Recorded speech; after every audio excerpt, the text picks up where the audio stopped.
Olá, boa noite a todos, muito bem-vindos. Gostaria de me apresentar inicialmente. Eu sou o André Cortes e quero dar boas-vindas a todos que pela primeira vez acompanham uma palestra espírita.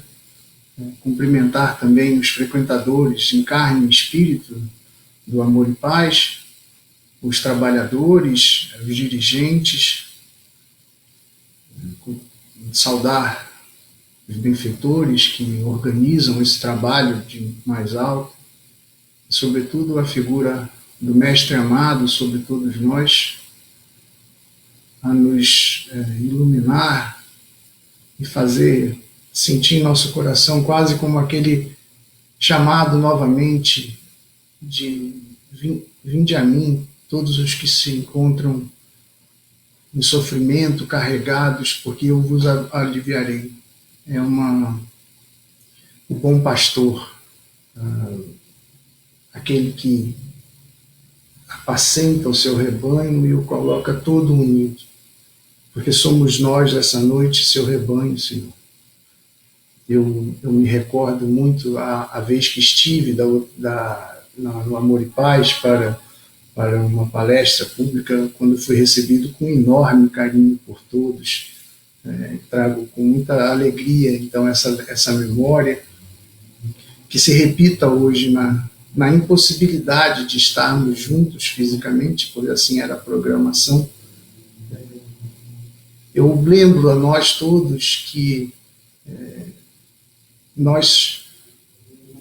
o atributo do Espírito é o pensamento, também como nos ensinou o Mestre, onde estiver o nosso tesouro, aí estará o nosso coração. Então, nessa próxima meia hora, que nós estejamos com os nossos corações e com a nossa mente na casa que nos acolhe, na presença dos benfeitores todos, irradiando, atingindo a todos nós, cobrindo-nos com seu manto de amor em nome do Cristo. Não mais aquela presença física da palestra, onde nós sentimos o olhar da audiência, as expressões, e por lado a audiência pode captar o magnetismo, a voz daquele que traz a mensagem. Isso tudo faz uma comunhão de sentimentos tão importante entre nós todos, de modo que, não sendo possível, então, isso por esse isolamento social, assim nós nos colocamos em oração, quando nós vamos iniciar a reunião pública dessa sexta-feira, elevando o nosso pensamento a Deus, na presença do Mestre amado, para que nos encha de bons pensamentos, de boas reflexões, que estejamos nós todos em comunhão uns com os outros e com os benfeitores que organizam e dirigem o trabalho nessa casa. Agradecendo a bendita oportunidade que se faz ao final dessa semana, uma semana tão atípica em nossas vidas, isolados, trancados em casa, a maior parte de nós todos. Pedindo ao alto, derrame sobre a humanidade e sobre nós, nesse momento, a boa semente, e que ela possa encontrar em nossos corações solo fértil e frutificar. E frutificando, sejamos nós aqueles que levarão ao mundo a mensagem da Boa Nova de Jesus, o ensino dos Espíritos, revelando-nos as leis morais. Assim damos, Senhor, em Teu nome, início à nossa reunião pública dessa sexta-feira. Muito bem, feita já a breve apresentação inicial, cumpre-me dizer aqui e situar para todos que este mês de abril nós estamos celebrando na USE Distrital Ibirapuera, da qual fazem parte o Centro Espírita Luiz Mael, um que eu sou vinculado em trabalho, ao Instituto de Espírita de Educação, o Amor e Paz. E nesse mês de abril nós costumamos celebrar o aniversário da primeira edição de O Livro dos Espíritos, né? Lá em 1857, no dia 18 de abril. E por isso nós vamos agradecer novamente a Deus a bondade de nos revelar isso através dos Espíritos do Senhor. Especialmente agradecimento ao Espírito de Verdade, Allan Kardec, por obra tão magistral, tão importante a iluminação do homem na Terra e no espaço. Hoje nós vamos, nesse mês, trabalhar em ciclo de palestras sobre o livro O Céu e o Inferno. O Céu e o Inferno, que foi a quarta publicação dentro dos 5 livros que compõem a doutrina espírita, e ele tinha o seu ensaio já lá na 4ª parte do Livro dos Espíritos. O Céu e o Inferno foi publicado 8 anos depois do Livro dos Espíritos. E nós, dentro da USE, julgamos que esse mês seria de bom tom fazermos todos um ciclo de palestras. Eu vou anunciar as próximas palestras que iniciam-se hoje, na sexta-feira, no domingo pela manhã, através do Facebook do Centro Espírita Luiz Ismael. A Cristina aí do Amor e Paz vai estar fazendo a palestra. Na segunda-feira também, através do YouTube do Instituto, o Hervé vai dar continuidade a esse ciclo de palestras, o Hervé, que é nosso companheiro lá no CELI. Né? Muito bem. A mim cabe iniciar, nós vamos estudar ou refletir em conjunto, nessa noite, o capítulo 2 de O Céu e o Inferno. O Céu e o Inferno tem o seu subtítulo A Justiça Divina segundo o Espiritismo. É uma obra extraordinária que no início tem aspectos conceituais e a sua segunda parte traz casos, relatos raríssimos e importantíssimos ao nosso conhecimento de como é a vida após a morte. Né? E particularmente ao falarmos nesse capítulo cujo tema é o temor da morte, eu me coloco em profundo respeito, porque sem dúvida nenhuma é o ponto mais sensível da vida de todo ser humano. É aquele pelo qual ainda restam tantas dúvidas nos corações e trazem tantas angústias e sofrimentos. Por isso, a importância desse estudo hoje, ele não pressupõe que seja um estudo sofrido, de dor e tristeza, mas ao contrário, que possa ser esclarecedor, orientador e, sobretudo, repleto de esperança. Entender o sentido da vida e nos prepararmos para aquilo que é o bem morrer, né? Nascer, viver, morrer, renascer ainda e progredir sempre, tal é a lei. Portanto, eu convido a todos que ouçam com o coração, com muito respeito, a relevância do tema para nós todos. Né? Então, o capítulo ele é dividido em parte. A primeira parte é que trata efetivamente das causas do temor da morte e depois o porquê os espíritas não temem a morte, ou melhor, porque os espíritas não deveriam temer a morte, porque, em verdade, ninguém está isento das leis que regem e as causas que regem esse momento. Pois bem, de início eu gostaria de fazer uma contextuação histórico-filosófica, porque desde sempre, em todos os cantos da humanidade, durante todos os tempos, traz o homem, em todas as sociedades, mesmo as mais primitivas, as mais avançadas, nós encontramos uma ideia intuitiva que, confrontada com a certeza irremediável da morte física, é aquela uma ideia intuitiva que nós temos de que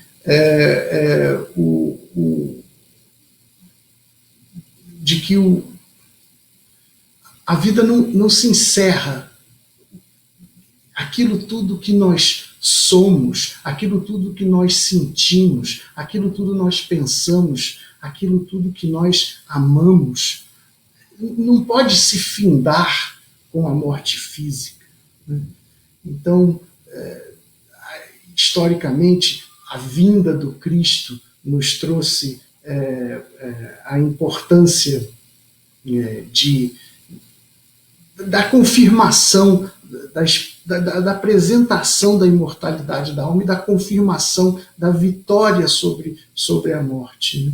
Posteriormente, os espíritos nos revelam na doutrina espírita toda a lei do entrelaçamento da reencarnação como mecanismo de justiça, confirmando e estendendo a certeza de que a vida continua e de que, portanto, o temor deveria estar aplacado em nós todos por conhecermos uma realidade espiritual. Né? Mas assim não é. Assim não é. A bem é verdade que eu imagino que estou falando aos corações, e os corações, assim como o meu, fraquejam. Né? E a questão que se põe é como? Por quê que, mesmo de forma intuitiva, mesmo com as revelações já abrangendo uma generalidade dos corações e mentes no globo, por que ainda somos tão presos à matéria e temos tanto temor à morte? É um ponto. Eu começo por dizer de uma causa divina a isso, né? Uma causa divina que está intimamente relacionada ao nosso instinto de sobrevivência, manifesto na lei de conservação. Portanto, se é lei natural, ela está elegível a todos os homens. Todos os homens, aqueles mais adiantados e aqueles mais estagnados, para não dizer atrasados. Né? E aqui eu, à medida que fui falando agora, fui me lembrando daquele caso do benfeitor Chico Xavier, que foi muito bem retratado no filme sobre a sua vida, e que eu imagino que muitos de vocês tenham visto, mas eu faço questão de usar isso para exemplificar que mesmo um espírito do quilate de Chico Xavier, quando encarnado, estava sujeito às leis de conservação. Naquele episódio em que ele está no avião e o avião tem grandes turbulências e todo mundo grita, e ele grita também, não quero morrer, não quero morrer. E Emmanuel aparece, mas por que grita tanto? Eu grito porque todos gritam, mas dê o seu exemplo, eu vou gritar, eu não quero morrer. Então Emmanuel diz a ele, mas então morra, mas morra com educação. Pois bem, se até um espírito desse quilate tem ante a morte física, né, explodindo em si os seus instintos de conservação, nós temos que ver o que está por trás de tudo isso. Né? Na verdade, nós não gostamos da vida, não é apenas porque a vida é bela. Né? E nesse momento, quanto valor nós damos à beleza da vida por não poder desfrutá-la na sua plenitude.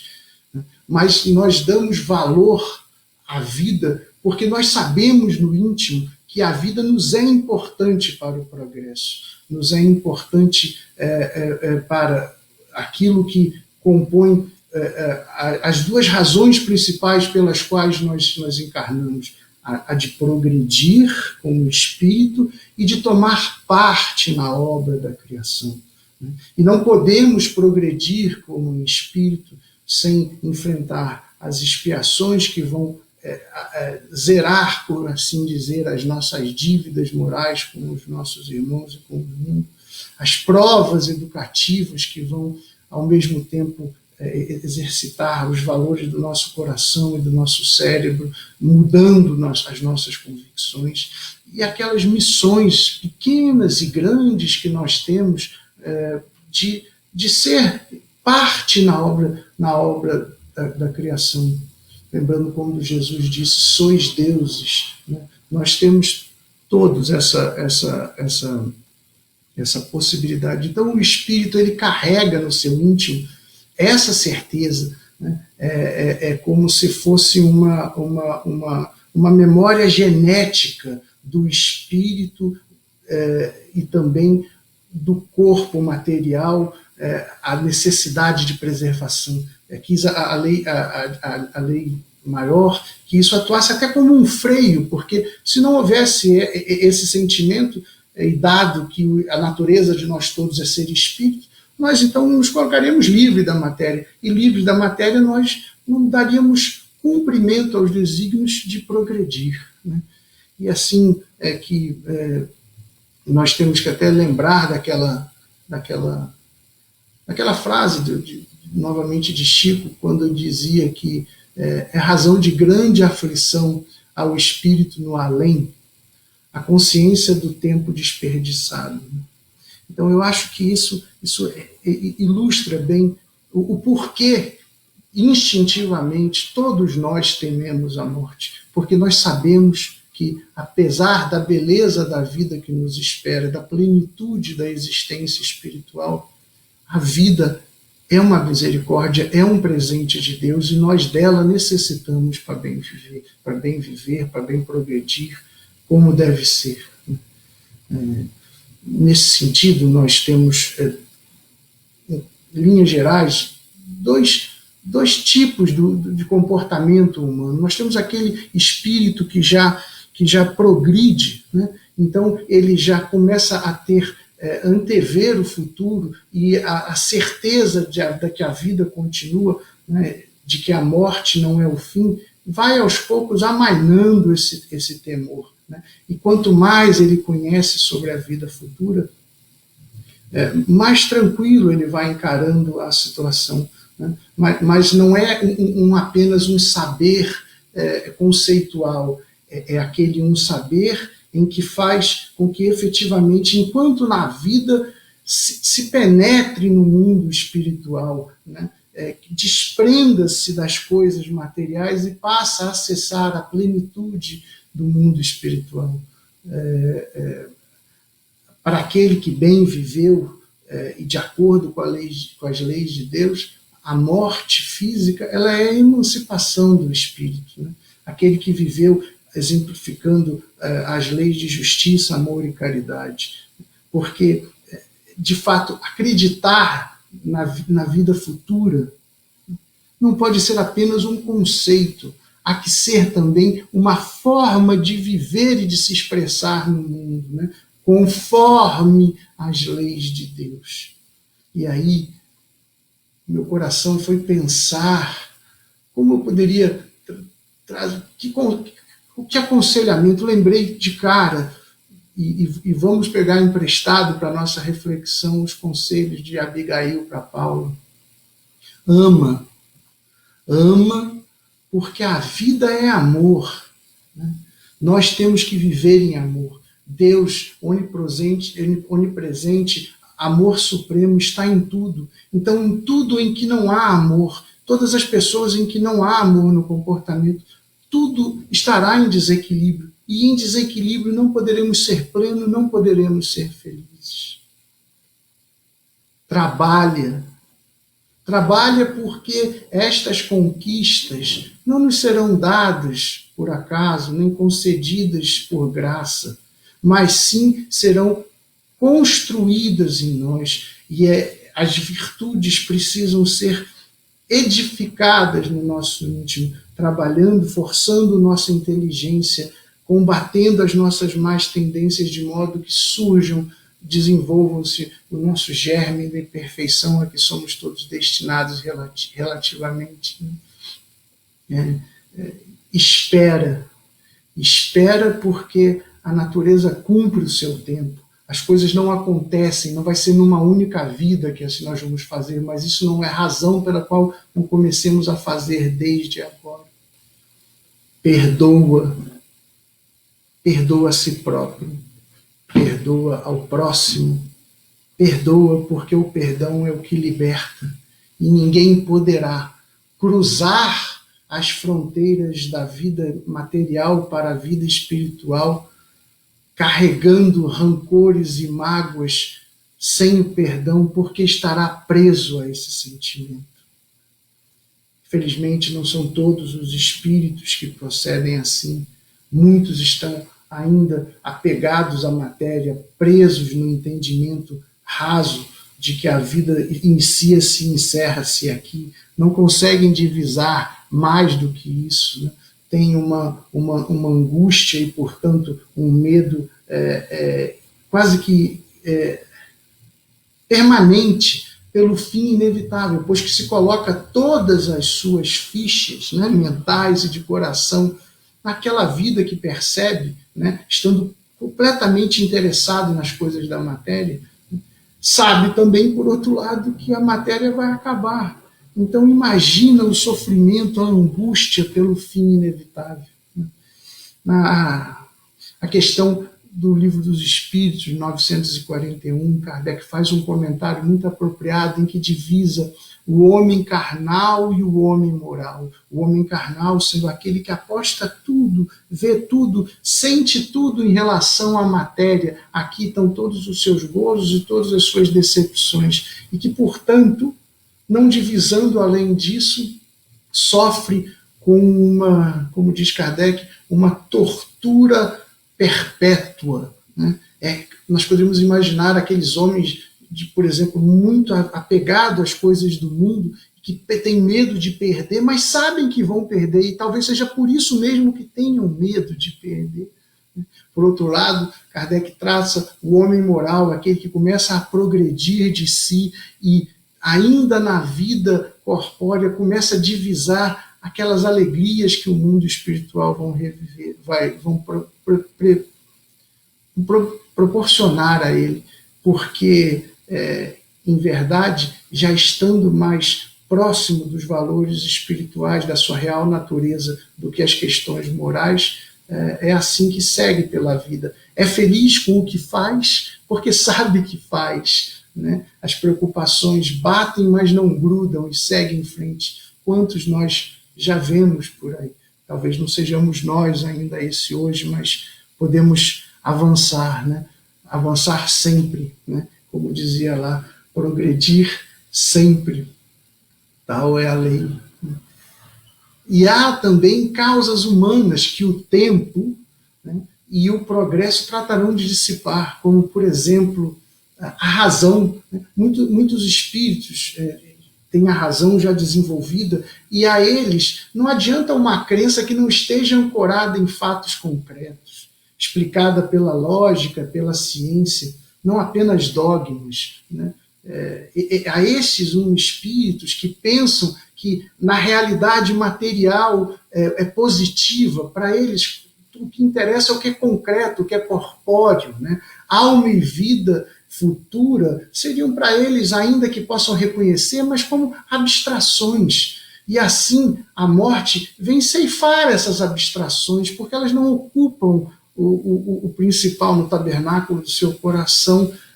Está muito mais preocupado com as coisas práticas do mundo. E assim é que se desenvolvem os materialistas. Né? Mas o tempo e o progresso cuidarão de colocar as coisas no seu devido lugar. Por outro lado, também nós temos a educação na infância, né? Como sendo a educação na infância como educação religiosa, sobretudo, né? Nós temos que os conceitos de inferno, purgatório e céu, eles ferem a natureza. Né? Então, desde pequeno, o indivíduo pensa, se eu errar, e é da natureza errar, eu vou para o inferno, um inferno eterno, ou vou para o purgatório aguardar pela intercessão de alguém, não dependendo mais de mim para me melhorar. E se for bom, vou para um céu de beatitudes perenes, distante daqueles outros que amo, que por eventualidade não possam estar lá comigo. Né? Também se enganam tantos outros pelos rituais externos, de que, por mais solenes e respeitáveis que sejam, e nós achamos todos muito solenes e respeitáveis, alguns não tão respeitáveis, porque tratam de barganhar espaço no céu. Né? Mas, por outro lado, esses rituais externos não têm o condão de modificar a natureza íntima, em absoluto. Ocorre que os seres se fiam nisso. Né? Eles se fiam nisso, então eles acham muito bem. Eu já estou absolvido, então eu estou tranquilo, eu não preciso me esforçar. A mudança vem de fora, ela não vem de dentro. Não é verdade, não é assim que se dá. E eu chamo a atenção também para nós todos, aprendizes da doutrina espírita, para que não incorramos no erro de julgar que basta ir à casa espírita, basta conhecer, repetir conceitos, mas sem aplicar a sua vida própria para a sua transformação. Isso também não vai dar a você as condições de enfrentar bem a realidade quando ela se apresentar. Apenas o esforço e o trabalho garantem esse progresso intelectual e moral, que são os requisitos para a nossa perfeição relativa e nosso encontro com Deus.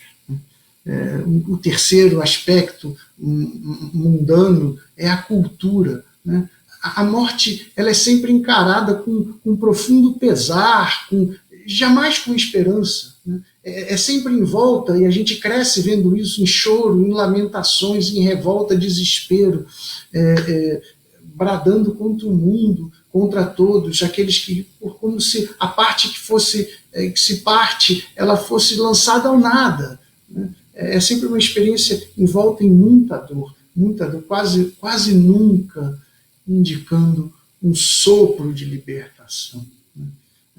Também a comunicação com os mortos na cultura, ela é tida como impossível, né, se não indevida, né, o que aumenta essa angústia pela separação.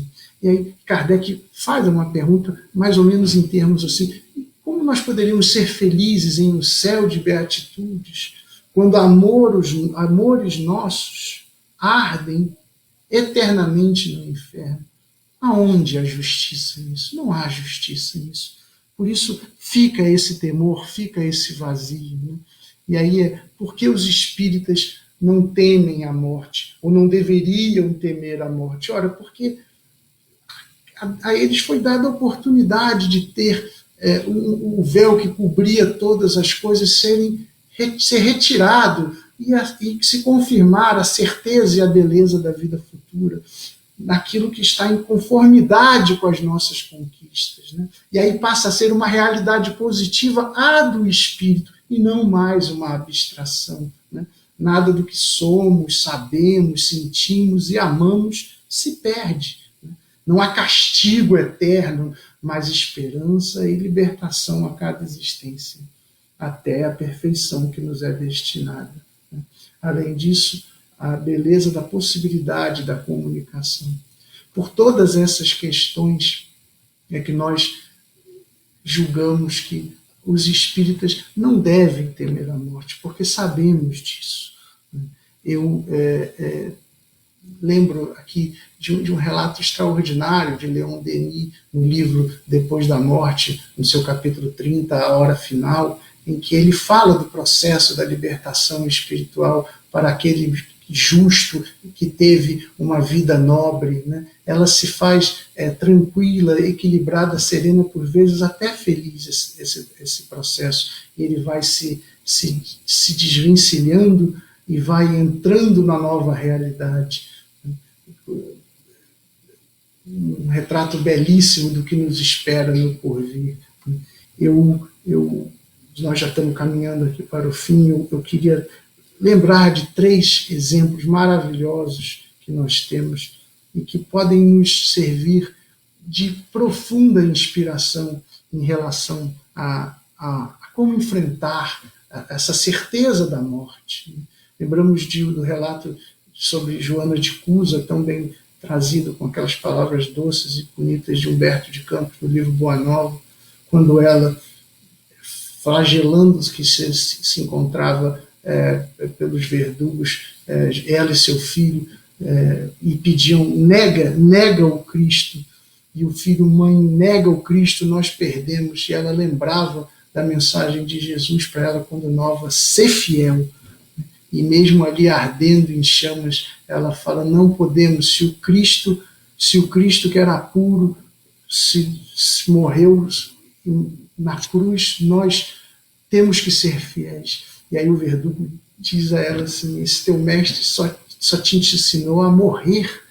E ela responde: ensinou-me também a te amar, como uma demonstração de que é necessário ser fiel a Deus, amar a Deus sobre todas as coisas e de todo o seu coração e entendimento. Assim foi Joana. Lembro-me também de Paulo, na hora do seu sacrifício maior, que olha para o seu carrasco, que vacila ante a grandeza daquele homem, daquele espírito, e Paulo diz: cumpra o teu trabalho, eu cumpri o meu. Extraordinário. Extraordinária lição para nós que enfrentamos momentos difíceis, que na hora final temos que estar com a consciência tranquila, como com a consciência tranquila estava Francisco de Assis, o pobrezinho de Assis, por toda a paz e caridade que dispersou ao próximo, no amar ao próximo como a si mesmo. Ele que, perguntado quanto cuidava do seu jardim, o que iria fazer se a morte o visitasse, ele respondeu tranquilamente: eu cuidaria do meu jardim. É assim que ficam as consciências tranquilas pelo bem, pelo bom proceder, por estar no bem, no belo, naquilo que é verdadeiro. Eu, por fim, quero terminar a nossa reflexão. Peço um minutinho, vamos avançar um pouquinho para uma passagem belíssima que nos traz o Espírito de verdade no Evangelho, no capítulo O Cristo Consolador. Venham ensinar e consolar os pobres deserdados. Venham dizer-lhes que elevem sua resignação ao nível de suas provas, que chorem porque a dor foi consagrada no jardim das oliveiras, mas que esperem, porque os anjos consoladores virão enxugar as suas lágrimas. Trabalhadores, traçai o vosso sulco, recomeçai no dia seguinte a rude jornada da véspera. O trabalho de vossas mãos fornece o pão terreno aos vossos corpos, mas vossas almas não estão esquecidas. Eu, o divino jardineiro, as cultivo no silêncio dos vossos pensamentos. Quando soar a hora do repouso, quando a trama escapar de vossas mãos e vossos olhos se fecharem para a luz, sentirei surgir e germinar em vós a minha preciosa semente. Nada se perde no reino de nosso Pai. Vossos suores e vossas misérias formam um tesouro que vos tornará ricos nas esferas superiores, onde a luz substitui as trevas e onde o mais desnudo entre vós será talvez o mais resplandecente. Em verdade vos digo, os que carregam seus fardos e assistem os seus irmãos são os meus bem-amados. Instruí-vos, pois, na preciosa doutrina que dissipa o erro das revoltas e vos ensina o objetivo sublime da prova humana. Como o vento varre a poeira, que o sopro dos espíritos dissipe a vossa inveja dos ricos do mundo, que são frequentemente os mais miseráveis, porque suas provas são mais perigosas que as vossas. Estou convosco, e meu apóstolo vos ensina. Bebei na fonte viva do amor e preparai-vos, cativos da vida, para vos lançardes um dia, livres e alegres, no seio daquele que vos criou fracos, para vos tornar perfeitos, e deseja que modeleis vós mesmos a vossa dócil argila, para serdes os artífices da vossa imortalidade. Faço minha, de forma humilde, as palavras do Espírito de verdade para concluir o nosso pensamento, convidando a todos para nos colocarmos em oração, em comunhão, levando o nosso pensamento a Deus, nosso Pai, ao nosso Mestre amado Jesus, para que o seu amor cubra a multidão de pecados. Há tantos sofridos, esquecidos no mundo, mas jamais esquecidos de Ti, Senhor. aqueles que estão largados nas ruas, nos presídios, nos manicômios, as crianças abandonadas nos orfanatos, os idosos, nos asilos,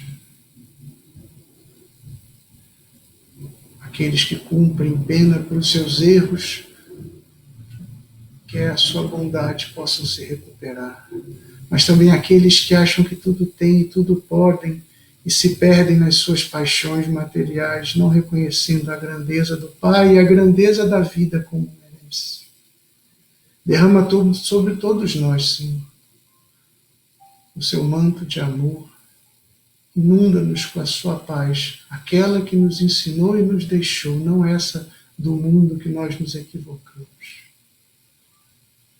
Leva a cada um o amor, a bondade, que são identidade maior da tua presença entre nós, Jesus. E que assim seja em teu santo e bendito nome. Muita paz. Obrigado, amigos. Que assim seja.